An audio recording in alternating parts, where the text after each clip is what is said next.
뱃살은 빼는 게 아니라 빠지는 겁니다. 안녕하세요. 건강 정보를 분석하고 플랜을 세워드리는 이웃집 닥터 김혜연입니다. 남녀 모두를 통틀어 가장 살을 빼고 싶은 부위가 어딜까요? 바로 뱃살이죠. 그런데 다이어트를 해보신 분들은 모두 공감하시겠지만 뱃살만큼 잘 안 빠지는 게 없잖아요. 이건 왜 그럴까요? 그 이유만 알면 이제부터 뱃살이 정말 줄줄 녹게 될 거예요. 제가 지금부터 뱃살만 왜 안 빠지는지 그 이유와 어떻게 하면 죽어도 안 빠지는 뱃살을 줄줄 녹일 수 있는지 알려드릴게요. 지금까지 5만 건이 넘는 기능의학 검진 후 치료 과정에서 환자들에게 공통적으로 발생하는 현상이 있었어요. 그게 바로 뱃살이 빠진다는 거예요. 이 환자분들이 다이어트를 하려고 병원에 온 게 아닌데도 이명, 불면증, 다낭성 난소증후군, 공황장애, 우울증을 치료하다 보면 다들 뱃살이 빠지세요. 우리 환자분들이 인터뷰에서도 계속 말씀해 주시잖아요. 특별히 다이어트 해본 적은 없는데 이제 자꾸 이제 몸무게가 빠지니까. 옷 입을 때 약간 다르다. 옛날 옷이 잘 들어가고. 라는 얘기들은 진료실에서 흔히 듣는 얘기인데요. 기능의학 치료를 하게 되면 식이요법을 하게 되고 당연히 그 과정에서 먹는 양도 줄어서 살도 빠지는 거다라고 생각할 수 있죠. 그런데 다른 다이어트는 먹는 양을 줄이고 심지어 운동까지 하는데도 이렇게 쉽게 뱃살만 싹 빼지는 못하거든요. 어떻게 이렇게 뱃살을 쉽게 빼는지 지금부터 그 노하우를 알려드릴게요. 뱃살은 빼는 게 아니라 빠지는 겁니다. 어떻게 뱃살을 싹 뺄 수 있는지 알려면 뱃살이 왜 늘어났는지 이유를 알아야 해요. 사람마다 뱃살이 늘어나게 된 이유가 다르기 때문에 그 사람이 뱃살이 늘어난 이유를 찾아서 그 이유를 없애주면 자연스럽게 뱃살이 녹아내립니다. 뱃살이 다 같은 뱃살이 아니거든요. 뱃살은 피하지방과 내장지방으로 구분할 수가 있는데요. 그 중에 피하지방이 늘어나는 사람은 피곤하고 염증이 많은 사람입니다.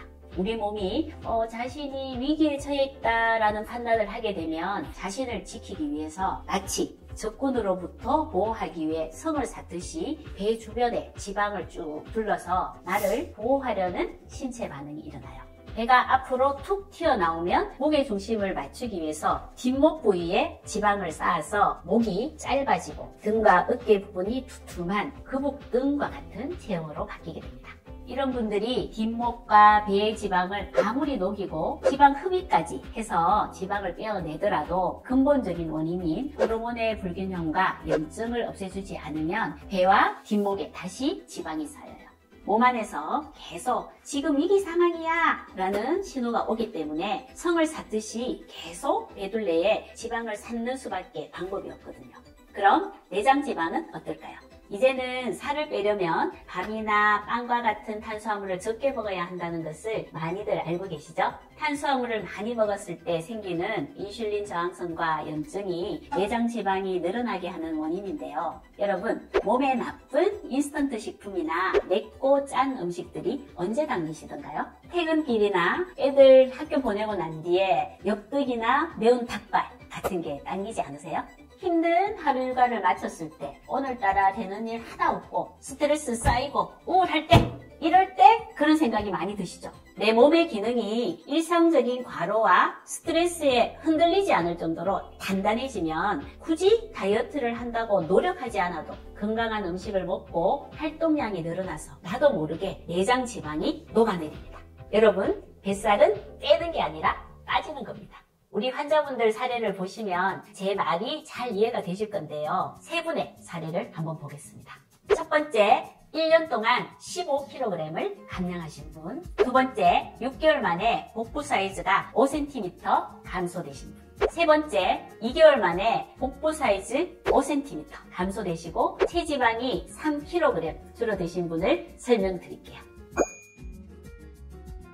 이분은 불임의 원인이 되는 다낭성 난소증후군의 치료와 다이어트를 위해서 내원하신 분인데요. 내원 당시에 이분이 드시던 약을 보면 배란 유도제와 함께 지방간을 치료하기 위해서 우르사와 코덱스, 또 여기저기 아픈 통증을 치료하기 위한 진통소염제를 드시고 있었는데요. 염증의 원인을 제거하고 간의 해독 기능을 높이고 부신 호르몬의 기능을 올려줬더니 1년간 체중이 15.4kg 감량이 되었는데요. 그중 체지방만 12.5kg이 빠지고 근육은 1.6kg 밖에 빠지지 않았어요. 체지방과 염증을 증가시키고 다낭성 난소증후군의 중요한 원인이 되는 호르몬인 인슐린이 그동안 무려 11.24나 감소했습니다.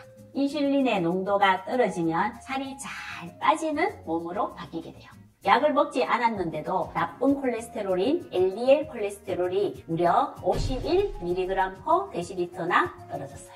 부신의 기능을 올리는 치료와 중금속 해독 치료도 병행해서 환자분 스스로 식욕이 조절되고 몸에 쌓인 지방을 분해해서 내보낼 수 있는 시스템이 돌아가기 시작했어요. 이분은 1년간 성공적인 다이어트를 마치고 원하던 임신과 출산을 하셨습니다. 이분은 이명과 만성 피로를 치료하다가 당뇨가 개선되고 뱃살이 빠지신 분입니다. 저탄고지 식단과 당독소 해독 다이어트를 주기적으로 열심히 하셨는데도 당뇨가 점점 더 악화되고 만성 피로와 이명까지 있는 상태로 내원하셨는데요. 부신의 기능이 회복되고 잠을 잘 자니까 특별한 노력을 하지 않았는데도 복부 사이즈가 5cm나 감소되었다고 하십니다. 그래서 부신이 빨리 회복이 되니까 우리 복부 사이즈가 확 줄어든 거예요. 운동을 많이 하셨어요. 운동을 많이 하셨어요? 그러니까.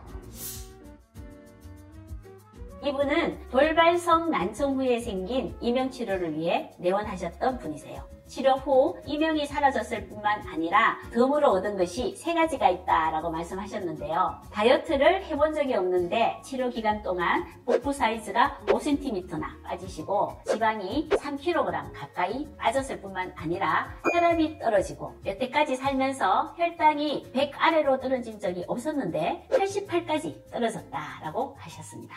이명치료 왔다가 다른 거 다 놓치고 하는 거 같아요. 맞아요. 약을 끊어 줄이고 내가 조절할 수 있고. 지금 말씀드린 3분의 사례 모두 다른 증상이 있어서 치료를 받았고 증상이 완치되어 건강 상태를 다시 체크해 봤더니 체중 감량까지 성공한 케이스입니다.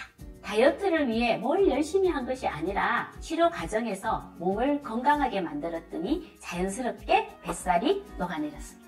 이것은 이분들만의 특별한 사례가 아니라 누구나 건강해지면 뱃살이 자연스럽게 줄어들고 요요 없이 유지할 수가 있습니다. 뱃살은 빼는 게 아니라 빠지는 겁니다. 오늘은 뱃살이 안 빠지는 이유와 어떻게 하면 뱃살을 정말 줄줄 녹일 수 있는지를 알려드렸는데요. 시청자 여러분들도 내 뱃살의 원인을 해결해서 더욱더 건강하시고 행복해지시기 바랍니다. 저희가 그 과정에서 필요한 정보를 계속 드리도록 할게요. 이상 건강정보를 분석하고 플랜을 세워드리는 이웃집 닥터 김희연이었습니다. 여러분 건강하세요.